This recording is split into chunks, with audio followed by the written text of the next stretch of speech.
j'ai appelé aux États-Unis, je me rappelle un gros accent du Sud, on me répond, puis j'ai dit « Oui, bonjour, je m'appelle Sacha, je suis du Canada. » Déjà là, ça part mal, j'aurais pas jamais dû dire ça.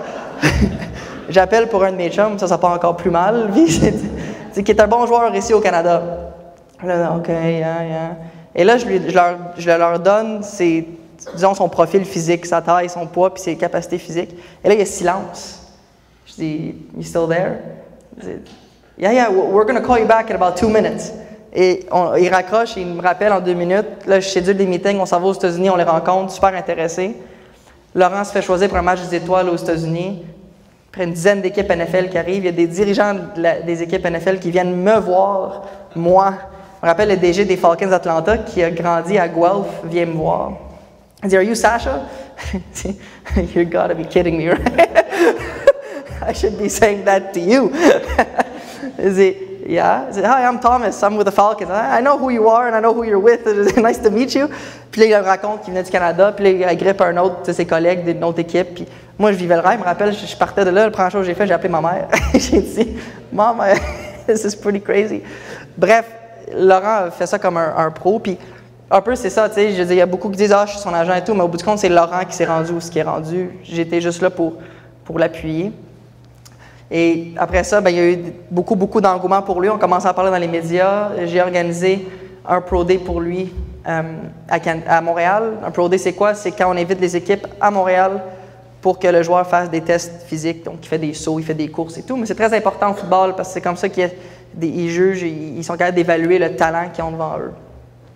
Et donc, j'organise ça moi-même. Je n'avais jamais fait ça de ma vie, mais je l'ai organisé à Montréal. Il y a 9 équipes NFL qui sont venues. Il y en a plusieurs qui sont venus me voir expressément pour dire que c'était le meilleur Pro Day qu'ils ont jamais été de toute leur carrière. Donc, j'étais fier. Et donc, le temps continue. Laurent part en visite d'équipe. Il y a beaucoup d'engouement médiatique. Ça s'enligne pour être le premier Québécois en 13 ans à être repêché dans la NFL.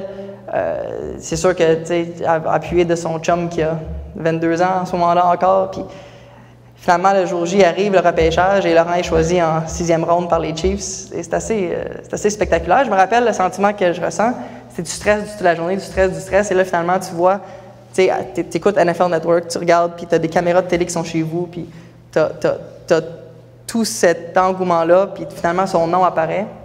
Et tu te dis, waouh, tu viens de réaliser quelque chose de gros, vraiment, vraiment gros. Puis encore une fois, je commençais, c'était mon rêve. Moi, j'aurais jamais pensé un jour vivre ça de toute ma vie dans ma carrière d'agent, si j'avais une carrière d'agent. Et finalement, je réalise ça avec mon premier client. Ce qui est un peu une bonne ou une mauvaise nouvelle, parce qu'il y en a qui diraient « It all goes downhill from there », mais tu l'apprécies parce qu'il y en a plusieurs qui ne pourront jamais vivre ça. Donc, à ce moment-là, j'avais un client et il y avait évidemment une visibilité médiatique et tout, mais moi, je ne voulais pas être l'agent à Laurent Duvernay-Tardif seulement. Je voulais être un agent au niveau du football. Je viens de compléter mon barreau. Je ramassais mon stage. Et là, j'ai commencé mon recrutement pour l'année d'après. Je voyais que j'avais une belle niche avec les joueurs québécois et peut-être même pan-canadiens. Mais peut-être ma surprise, j'avais peut-être surestimé mes chances. Moi, je pensais que ça allait être beaucoup plus facile de recruter des joueurs. Regardez ce que j'ai fait avec Laurent, et puis tout.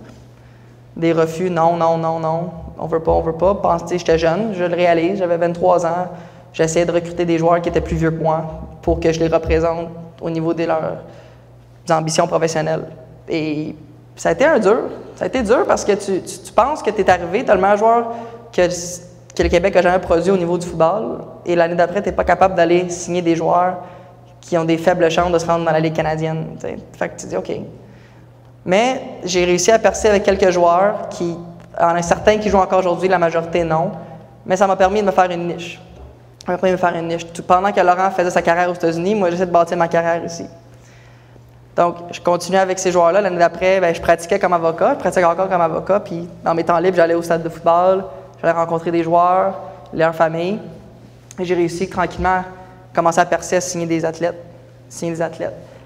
Et là, en date d'aujourd'hui, j'en ai à peu près une quarantaine, principalement dans la Ligue canadienne. J'ai même maintenant une triathlète olympique qui a participé aux Jeux de Rio, Amélie Crête, ce qui est un nouveau défi pour moi parce que c'est principalement des commandites, c'est principalement du support financier. Ce qui est le fun parce que les athlètes amateurs, c'est une autre réalité. Tu sais, souvent, on reproche aux athlètes professionnels de faire beaucoup d'argent.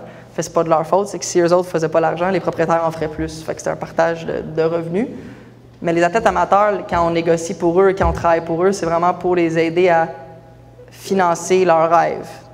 Donc, c'est un beau défi pour moi. Moi, je pensais que le repêchage, c'était un des plus gros moments, mais je vous dirais que la négo de contrat de Laurent était quand même une belle étape.